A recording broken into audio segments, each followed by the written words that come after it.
હમણાં હવામાનમાં પલટો આવ્યો છે. લગભગ આવા વાદળાઓ હવે થશે અને જ્યારે સવારે વાદળા થાય ધુમાડા અને બપોરે આકાશ સ્વચ્છ થતું હોય છે. આવા વાદળા લગભગ મહિનો સવા મહિનો રહેતા હોય છે અને ત્યાર પછી જ સાચા ચોમાસાની શરૂઆત થતી હોય છે. એટલે પરંપરાગત પ્રમાણે અત્યારે હાલ વાદળો દેખાય છે, પરંતુ આ વાદળો લોઅર ક્લાઉડ નથી, ઉપલા લેવલના વાદળો છે અને ભેજનું પ્રમાણ અત્યારે વધારે છે. ભેજનું પ્રમાણ વરસાદને ઉત્તેજક છે, પરંતુ ઉપરમાં નીકળે એટલે જે વરસાદના ટીપા બનવા જોઈએ એ વાતાવરણને પોષક નથી. લોઅર ક્લાઉડ થશે એટલે વરસાદ આવવાની શક્યતા રહેશે. પ્રી મોન્સૂન એક્ટિવિટીનો હમણાં તારીખ 3, 4, 5, 6માં દેશના ઘણા ભાગોમાં પ્રી મોન્સૂન એક્ટિવિટીનો વરસાદ થવાની શક્યતા રહેશે. જેમાં પૂર્વ ભારતના ભાગોમાં ભારે વરસાદ થવાની શક્યતા રહેશે, દક્ષિણ ભારતના ભાગોમાં વરસાદ થવાની શક્યતા રહેશે અને વેસ્ટર્ન ડિસ્ટર્બન્સના લીધે દેશના ઉત્તરીય પર્વતીય પૂર્વીય પ્રદેશોમાં પણ પ્રી મોન્સૂન એક્ટિવિટીનો વરસાદ થવાની શક્યતા રહેશે. એટલે ગુજરાતમાં પણ ધીરે ધીરે લોઅર ક્લાઉડ બનશે તો લગભગ તારીખ 5 થી 8માં ક્યાંક પ્રી મોન્સૂન એક્ટિવિટીનો વરસાદ થવાની શક્યતા રહેશે. લગભગ લોઅર ક્લાઉડમાં અથવા તો છાંટ છૂટ થવાની શક્યતા રહેશે, જેમાં દક્ષિણ ગુજરાતના ભાગો, સૌરાષ્ટ્રના કેટલાક ભાગો, ઉત્તર ગુજરાતના કેટલાક ભાગોમાં ક્યાંક હવામાનમાં પલટો આવી શકે છે, પણ ખાસ કરીને પૂર્વ ગુજરાતના ભાગોમાં છાંટા કે ક્યાંક હળવો વરસાદ થવાની શક્યતા રહેશે. પરંતુ દેશના ઘણા ભાગોમાં તો ગાજવીજ સાથે વરસાદ થવાની શક્યતા રહેશે. દેશના ઉત્તરીય પર્વતીય પ્રદેશોમાં રાજસ્થાન સુધીના ભાગોમાં ભારે આંધી, વંટોળ અને પવનની ગતિ લગભગ 40-50 કિલોમીટરની રહેવાની શક્યતા રહેશે અને કરા પડવાની પણ શક્યતા રહેશે. પરંતુ દેશના અન્ય ભાગોમાં લગભગ પૂર્વીય ભાગો અને મધ્ય ભાગોમાં 80 થી 100 કિલોમીટર ઝડપનો પવન ફૂંકાવાની શક્યતા રહેશે. ગુજરાતમાં પણ લગભગ 40 કિલોમીટરનો વિન્ડ ગસ્ટ અને સામાન્ય જે પવન છે એ 10 થી 25 કિલોમીટરનો ફૂંકાવાની શક્યતા રહેશે. ખાસ કરીને કચ્છમાં ભારે પવન ફૂંકાવાની શક્યતા રહેશે. ઉત્તર ગુજરાતના ભાગોમાં પણ સામાન્ય પવન 10 થી 25 કિલોમીટર અને વિન્ડ ગસ્ટ જે આંચકાનો પવન એ 50-55 કિલોમીટરની ઝડપનો પવન ફૂંકાવાની શક્યતા રહેશે. આ ઉપરાંત દરિયા કિનારા ભાગોમાં 40 કિલોમીટરનો પવન ફૂંકાવાની શક્યતા રહેશે અને લગભગ દક્ષિણ ગુજરાતના ભાગોમાં પણ કંઈક પવન ફૂંકાવાની શક્યતા રહેશે. હવે ગરમીમાં આંશિક ઘટાડો થશે, પણ બપોર પછી લૂ ચાલવાની શક્યતા રહેશે. ઉલ્લેખનીય છે કે અત્યારે ગરમી ઘટવામાં છે, પરંતુ ધીરે ધીરે તારીખ 11 થી 20માં પુનઃ એક્ટિવિટી શરૂ થશે અને તારીખ 11 બાદ આગ જેટલી ગરમી ફરી પુનઃ થવાની શક્યતા રહેશે. જોકે વાદળો તો સવારે એવા આવતા નથી, પણ બપોરે એકદમ વાદળો જતાં રહેતાં ગરમી જબરજસ્ત જણાશે. મધ્ય ગુજરાતના ભાગોમાં લગભગ 44 થી 45 ડિગ્રી ગરમી રહેવાની શક્યતા રહેશે અને ઉત્તર ગુજરાતના ભાગોમાં પણ 43 ડિગ્રી ક્યાંક 44 ડિગ્રી સેલ્સિયસ મહત્તમ તાપમાન થવાની શક્યતા રહેશે. પાટણ સમી હારીના ભાગોમાં ગરમી રહેશે, બનાસકાંઠાના ભાગોમાં ગરમી રહેવાની શક્યતા રહેશે. આ ઉપરાંત હિંમતનગર, સાબરકાંઠાના ભાગોમાં ગરમી રહેવાની શક્યતા રહેશે. પંચમહાલના ભાગોમાં પણ 43 ડિગ્રી ગરમી સૌ રહેવાની શક્યતા રહેશે. કર્કવૃત ઉપરના ભાગોમાં બાકડી ગરમી પડવાની શક્યતા રહેશે.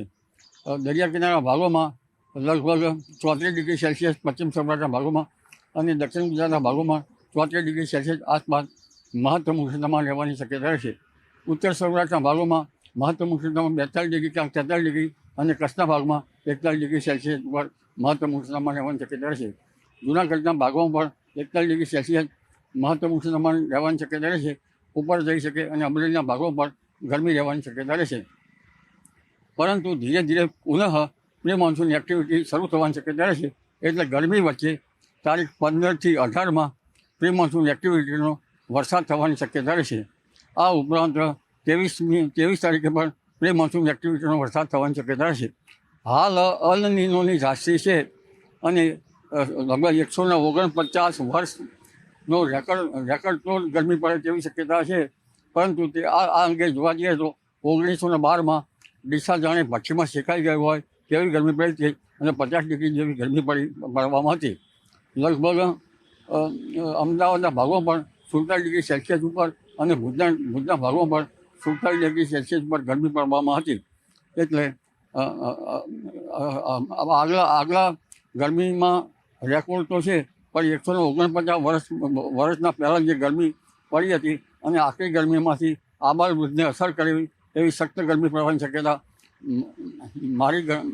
મારા માનવા મુજબ ઓછી રહે છે. કારણ કે હવામાનમાં હવે પ્રી મોન્સૂન એક્ટિવિટીના પલટાવ છે, એટલે હવામાનમાં પલટાવતા ગરમીમાં વધઘટ થવાની શક્યતા રહેશે. રોહિણી નક્ષત્રમાં જોવા જઈએ તો 25 મેથી 7 જૂન વચ્ચે રોહિણી નક્ષત્ર રહેશે અને આ રોહિણી નક્ષત્ર ટપકવું જોઈએ. જો રોહિણી નક્ષત્રની શરૂઆતમાં એટલે કે 25, 26, 27માં જો વરસાદ થશે તો પછી 72 દિવસ સુધી માત્ર પવન ફૂંકાશે અને કાગ દોરે વરસાદની રાહ જોવી પડશે. બીજા ભાગમાં વરસાદ થશે તો લગભગ એટલા વાયરાના દિવસ ઓછા, પણ રોહિણી નક્ષત્ર ઉત્તરતા વરસાદ થશે તો પછી ચોમાસું વરસાદ શરૂઆતનો સારો થવાની શક્યતા રહેશે. એટલે રોહિણી નક્ષત્ર પર હવે એની ગતિવિધિ જાળવવી જોઈએ. કારણ કે આ વખતે અલનીનો રાશિ છે, છતાં અત્યારે હાલ જોતાં તો સારા વરસાદ ઉત્તેજક ચિહ્નો તો લગભગ હમણાંથી થવા માંડે છે. ઉપરના જે વાદળો છે ખાતેરિયા, એ વાદળો સૂચવે છે કે સવા મહિના પછી ચોમાસું આવશે. આ ઉપરાંત વાવાઝોડા અંગે જોવા જઈએ તો તારીખ 15 મે બાદ અરબી સમુદ્ર અને બંગાળ ઉપસાગર બંને સક્રિય થશે.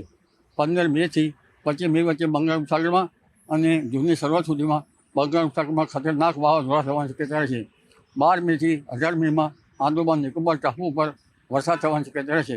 28 મે સુધીમાં આંદોમાન નિકોબાર ટાપુ પર સખ્ત ભારે વરસાદ થવાની શક્યતા રહેશે અને બંગાળ ઉપસાગરમાં લગભગ બંગાળ ઉપસાગર પણ તોફાની બનવાની શક્યતા રહેશે.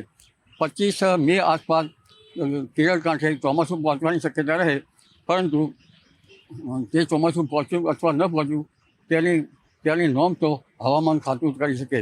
અરબી સમુદ્રમાં પણ 15-17 મેથી 20મી જૂન સુધી ચક્રવાત થવાની શક્યતા રહેશે અને આ ચક્રવાતનો માર્ગ ઓમાન તરફ જાય તો લગભગ ગુજરાતની ઓછી હરકત આવી શકે.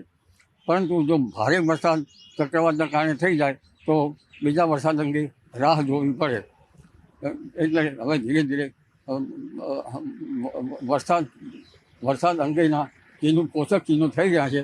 એટલે અલનીનોની ધાસ્તી ભલે હોય, પરંતુ અત્યારે તો પોષક ચિહ્નો થઈ રહ્યા છે. હવે પરંપરાગત જ્ઞાન પ્રમાણે જોવા જઈએ તો હાલમાં ગરમાળાના ફૂલો ખીલવામાં છે. સામાન્ય રીતે ગરમાળાના ફૂલો ખીલે પછી 45 દિવસ કે તેના ઉપર વરસાદ થવાની શક્યતા રહેતી હોય છે.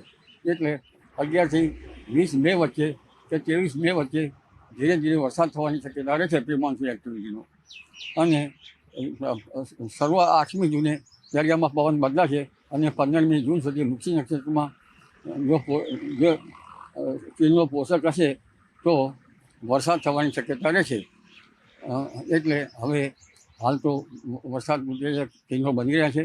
હાલના જે વાદળો છે એ વાદળો આવવા જોઈએ અને ત્યારબાદ બપોર પછી આ વાદળો પલાયન થઈ જવા જોઈએ અને વાદળો જ્યારે સ્થિર થાય ત્યારે વરસાદ થવાની શક્યતા રહેશે. પરંપરાગત જ્ઞાન પ્રમાણે જોઈએ તો આ વખતે ગરમાળો સારો ફાલે ફૂલે છે. ગરમાળો સારો ફાલે ફૂલે એટલે વરસાદ લગભગ 45-55 દાડે આવવાની શક્યતા રહેશે અને વરસાદ ત્યાર પછી પણ સારો હોવાની શક્યતા રહે. આ ઉપરાંત વડની વળવાઈઓ છે, લગભગ વેચ સવા વેચની થાય ત્યારે વરસાદ આવે અને લીમડાની લીંબડીઓ પાકીને પડી જાય ત્યારે વરસાદ આવવાની શક્યતા રહે. વાંસના કોટા ફૂટે ત્યારે વરસાદ આવવાની શક્યતા રહે. એટલે હવે અહીં તમે જોઈ શકો છો કે ગરમાળો બરાબર ફાલે ફૂલે છે, પરંતુ વધુ વરસાદના અંગેના ટીટોળીના અવાજ આવતા નથી. કોયલના અવાજ જણાય છે. મોર બરાબર બોલે, સાસ ખાટી થાય ત્યારે વરસાદ આવે અને હજુ પશુ પંખીની ચેષ્ટા જણાતી નથી. પરંતુ અમે અહીં તમને ગરમાળો ફાલે ફૂલે છે તે અંગે જણાવીશું. વડની વળવાઈઓ અને ખીજડો જે છે ફાલે ફૂલવો ના જોઈએ.